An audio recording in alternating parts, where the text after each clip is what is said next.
After e4, c5 and bishop c4, e6 is the move to continue. The idea is to make this diagonal less accessible for the white bishop, control more white squares basically, since the white bishop is in the center. In this variation, which is still part of the close Sicilian, which is the one where the knight is in c3, black continues with a6, the idea of pushing b5 and placing the light square bishop in the fianchetto, especially because the light square bishop has no possibility to go on to the other diagonal. In this variation that I'm suggesting in this video, it's the one where they play a4, and now you might feel a bit stuck here because you can't really push b5, and b6 is a bit of a silly move. So now the move to continue is knight f6. So to begin this chapter, we're going through e5, which is the move that might come immediately. It's very popular. We've probably encountered this. Now this is a crucial moment because moving the knight to save it from the pawn will be a passive move, and white will retain a lot of control in the central square. So black has to play active, play d5, attacking the bishop, and now retreating the bishop to a2, for example, in order to keep the bishop alive. This is met by knight to d7, which attacks the pawn, and if white defends it with the knight, then knight c6 simply wins a pawn, because then knight c6 and there's double attack on e5, and if d4 to protect that, then simply take the pawn, and then there will be double attack on e5 anyway. And if white defends it, for example, with the queen, so now there's double defense over the square e5, then now the great move is g5. The idea is to misplace the knight so that we can grab a free pawn, and also this will allow bishop to g7, finishing the attack over the square e5. It's impossible to defend it for the white player. If white plays h3 to stop g4 from coming, then bishop g7, and black is much better position and also more material. So let's go back. After c5, the bishop c4, and then knight c3, a6 with the idea of pushing b5. We're looking at the variation with a4, knight f6. So we are still looking at the variation with pawn to e5 attacking the knight, so d5. Now let's look at this move, right? Pawn takes, and then pawn takes the bishop. Now the black player is threatening to just win a pawn for free, and so after pawn takes and bishop takes back, bishop is developed, but the black player has nowhere safe to castle. Although actually the black player is safe because white's got nothing, he's got no development, and yeah, it looks like the black king will not be able to castle safe anywhere, but the black player is also just doing better. So two moves you're going to look at. Okay, so d3, for example, to develop the bishop, will get the white pawn isolated, and black will go on to the endgame with the bishop pair and better pawn structure, so there's no point. Queen e2 is a move I've encountered a lot, which is an idea of attacking the pawn in c4 and try to take it for free, also because b5 cannot happen. This is now met by knight c6, and black is better. Black is just better here because we're threatening knight d4. And also we have an option of knight b4, which is a square that is always compromised when they push a4. Always remember that knight b4 then becomes a real problem. So for example, if the queen takes the pawn, then knight d4 threatening a fork, and the next moves will be e5, bishop f5, they're all safe to play. Right now black is threatening a fork, so after, let's say if white plays queen to d3, for instance, defending the pawn, then e5. The threat is bishop f5 with double attack on c2, it's going to be game over. The best move by white now is queen to g3 attacking the bishop, but now rook to g8, and the threat remains. The threat is still happening. King d1, for example, looks like it's defending the pawn, and the game can continue kind of normally. But now bishop to f5, finishing the attack here with threatening a lot of things to happen. So after d3, black continues with c4. We have too much attack now. And well, of course, the pawn cannot take back. Now the black player is threatening to take the pawn, right? So if we take the pawn, pawn takes back, so knight b3, then the rook going to b1 means that, you know, the bishop can take, and with attacking the rook, it's a disaster. The rook going to a3, the black player can just take the bishop. There will be then a discover check, bishop check, the rook attacks the queen, it's game over, right? So that is the threat we're making, but we don't get to play two moves in a row. So in this position, there's nothing to do already, because it's impossible to stop her from doing that. A move like knight c to e2, for example, looking for a swap, is still met equally by pawn takes. If white takes the knight, then pawn takes here, it's game over, because the knight is pinned, it can't take the pawn in c2, and yeah, position evaluated -9. you can feel free to enjoy it, to do whatever you want in such position. And if white takes the pawn, in this case knight b3 again comes, the usual threats. Rook a3 is met by best move, which is knight c5. We have a lot of attack over the square in d3. We've got 3 pieces attacking the pawn. And yeah, if white tries to push it, then you can just take it for free. There's nothing there. Yeah, let's go on to another scenario of the same line. Here, if they play a move like knight f3, then you can go on and take the pawn in c2 straight away, because the knight is covering the queen. And so after king takes back, then this will be game over.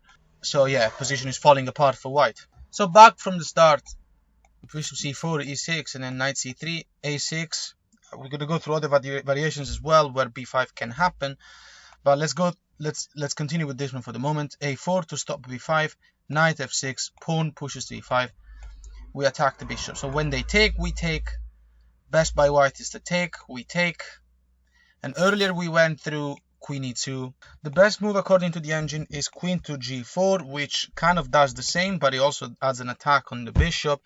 Black now will castle, there's nothing to worry. And in this case, a move like d4 with the idea of going with the bishop in h6, maybe castle longside, be aggressive. This fails because of f5, and eventually the black player will just take the pawn in d4. So the queen moving back, for instance, avoiding a swap, then you can just take the pawn, and white is lost. If white does what we talked about, which is queen to g4, the idea of keeping an attack on c4, and actually goes for the pawn, then the game goes on normally. Black continues with knight c6, and we have a similar scenario to before, which is knight to d4, e5, bishop f5. These similar ideas. So after knight f3, normal move to develop and keeping an eye on d4 to stop the annoying knight. Black does it anyway, threatening a fork, doing all the things that we talked about before, the same thing. So let's look at the scenario we haven't looked at, which is knight takes the knight, and then pawn takes back, and after the knight to d5, f5 is the key move. Attacks the knight. Now it can't go anywhere that makes sense, except, well, it can go to g3 or c5. If he goes to c5, b6 is the key move. Now, of course, the pawn in e6 cannot be taken for the obvious reason that then you get pinned, and you got double attack on e6. So after knight, let's say to b3, bishop b7, position is evaluated almost -4 for black, so I'm sure we can close the line here as well. There's too many things that now can happen, and this is no point. Like, you're completely winning the game at this point. The bishop pair, full control of the center with the pawns. Every piece is developed. Rook is able to go on an open file immediately. White hasn't developed this bishop, hasn't developed this rook, and I don't see any way for that to happen anytime soon. If after the b6 move the knight goes to d3 instead, not much difference. I mean, the best move is still considered rook to e8, because right now the queen was threatening the check, and so bishop b7 was impossible. So castle is met by bishop b7, and this is a comfortable endgame. Position evaluated like -2. Black's got the bishop pair. You've managed to get out of whatever white was attempting to do with his opening. You haven't fallen for any trap. You've played perfectly up to this point. You go to a comfortable endgame.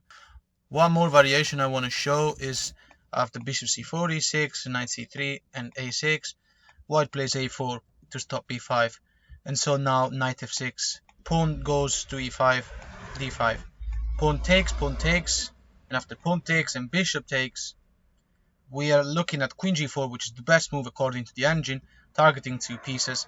Black castles. As we noticed, the queen taking the pawn isn't ideal. I mean, it is a free pawn, but black playing accurate should just punish the lack of development of the white player. So let's go for a normal move now, like knight to f3, how to continue, knight c6. And after castling, we notice how in these patterns, it's good to play knight d4 even when the knight is in f3, because we just have amazing control of the center, and we are threatening to reunite the pawns, and we are going to c2. So let's look at two options here. Queen e4 is an idea to protect the pawn in c2, but then f5, attacking the queen. Well, let's look, where else can the queen go? Here there will be a fork, here will be taken, here there will be a fork. Here there's a bishop, here a knight, the pawn, bishop, so it can't really, doesn't have many options. Queen leaving the diagonal allows the knight to take the pawn, but let's say queen to h4, looking for a swap, also doesn't work because knight f3 wins the game. and so the queen will have to go away and the knight will be able to win material. So that move is not possible. So here, after the knight goes to d4, threatening a fork, we already saw a scenario that involves knight takes d4. It's not exactly the same, but it gives a much better position to black. So let's look at d3. The best move by black now is e5. Not that we don't want to take the pawn, but rather we are developing a bishop with a tempo. At least not developing the bishop, but we're allowing the bishop to do something. After queen to g3, knight to f5, we ignore the pawn. The reason is we're attacking the queen, and this is coming with a free pawn anyway, because the queen now has to move. Queen going anywhere on the light square diagonal obviously will allow the black player to move the knight with an attack maybe on this rook or whatever you feel like doing. Queen g5, looking for swap, for instance, just to see what the point is in this specific variation. We can take the pawn in d3, so we don't care about the swap. We are going to be attacking this pawn in d3, improving the position of our pieces. If black swaps, if white swaps, we are very happy, so we can take back. And if the pawn takes back, black takes back, black is just doing absolutely fine. Bishop endgame with bishop pair and extra pawn. So pawn take is not good. If rook to d1, for instance, the idea of putting double attack on the pawn, we can't take because the pawn is pinned. This is punished by knight to d4. Taking this knight is not good, because eventually it will allow the black player to push all the pawns and protect each other and get a pass pawn. If rook takes here, that's also not good, because bishop f5 attacks the rook, and the rook can't go to, for instance, e3, because to keep an eye on the knight, because black is threatening to destroy the pawn structure. Also because knight c2 becomes possible, black is threatening to take the rook. So after the rook moves, let's say to d2, then the best move is actually not this one, knight f3, but actually knight to c2, winning material. We're attacking the rook, and after the rook moves, then knight to d4 with an attack on the rook, and when the rook moves again, knight to b3, and this rook is not going to play, and this is a fork between these two. So if rook swaps, for instance, then we're attacking the rook can't move, and if the rook moves forward, this bishop is free.